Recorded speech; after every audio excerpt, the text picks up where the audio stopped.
Hi guys, welcome back to my YouTube channel. তো এটা হচ্ছে আমার রান্নার ফার্স্ট একটা ভিডিও, যেটা খুবই একটা সাধারণ রেসিপি। এটা তো আমরা সবাই জানি, তবুও আমি একবার ফার্স্ট করে দেখালাম। তো তোমরা দেখতে থাকো আমার রান্নাটা কেমন হচ্ছে। তো চলো শুরু করা যাক। তো গাইজ, তেলটাকে একটু গরম হওয়ার জন্য দিচ্ছি। তেলটা একটু গরম হয়ে গেলে এটার মধ্যে দিয়ে দিচ্ছি চিনি। চিনিটা নাড়াচাড়া করার পর একটু কালচে কালচে হয়ে গেলে, মানে লাল লাল হয়ে গেলে, এটার মধ্যে দিয়ে দেবো আমরা তেজপাতা। তারপর এটার মধ্যে দারচিনি আর লবঙ্গটা আর এলাচটাও দিয়ে দিলাম।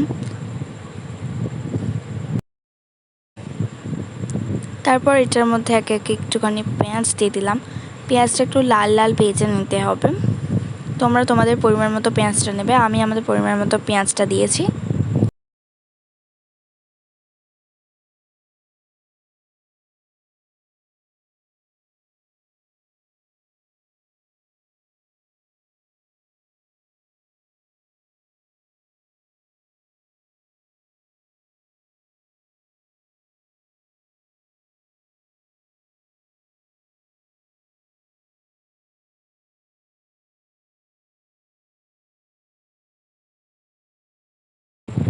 তারপর গাইস নাড়ানাড়ি করার পর একটুখানি নুন দিয়ে দিলাম আমরা এটার মধ্যে।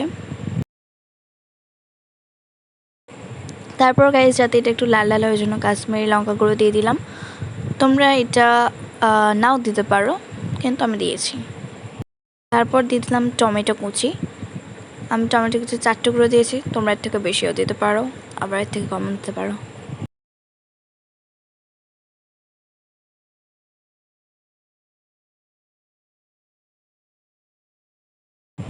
তারপর গাইস, এখানে আমি আদা, রসুন, পেঁয়াজ এই তিনটে একসাথে মিক্সিতে পেস্ট করে রেখেছিলাম, সেটাকেই দিয়ে দিলাম।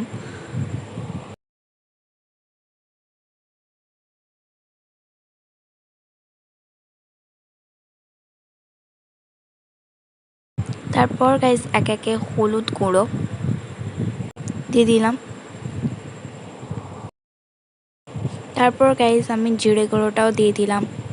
এটাকেও ভালোভাবে নাড়তে হবে, মানে সব কিছু একসাথে ভালোভাবে মিক্স করতে হবে। তারপর গাইস আমি এখানে ধনা গুঁড়ো দিয়ে দিচ্ছি, এটাকেও খুব ভালোভাবে মিক্স করতে হবে। তারপর গাইস নাড়ানাড়ি করার পর এখানে আমি লঙ্কা গুঁড়ো দিয়ে দিচ্ছি। আগেরটা কাশ্মীরি লঙ্কা গুঁড়ো ছিল, বাট এটা আমি একটা ন্যাচারাল লঙ্কা গুঁড়ো দিচ্ছি, যাতে ঝাল হয়। আগেরটা লাল হওয়ার জন্য দিয়েছিলাম, আর এটা ঝাল হওয়ার জন্য দিচ্ছি। তারপর গাইস সেটা নাড়তে নাড়তে এখানে দিয়ে দিলাম একটু জল।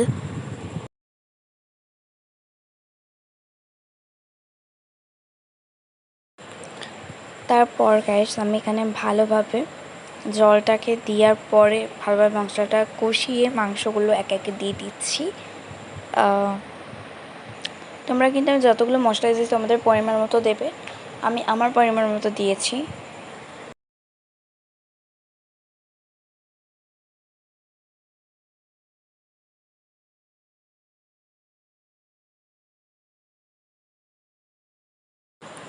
তারপর গাইস মাংসগুলোকে আমি মশলার সাথে খুব ভালোভাবে কষিয়ে নিচ্ছি।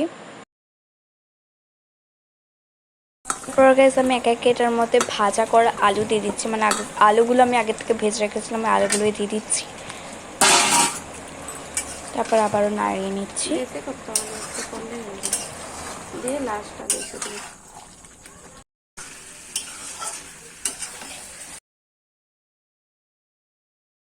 তারপর গাইস আমি আরও একটু জল দিয়ে দিয়েছি, তো একটু মাংসটা ঝোল ঝোল হয়, মানে হচ্ছে কি পাতলা হয়।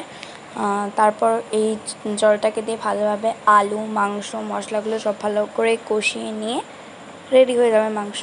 এটাই ছিল আজকে মাংসের রেসিপি। যদি ভালো লাগে একটা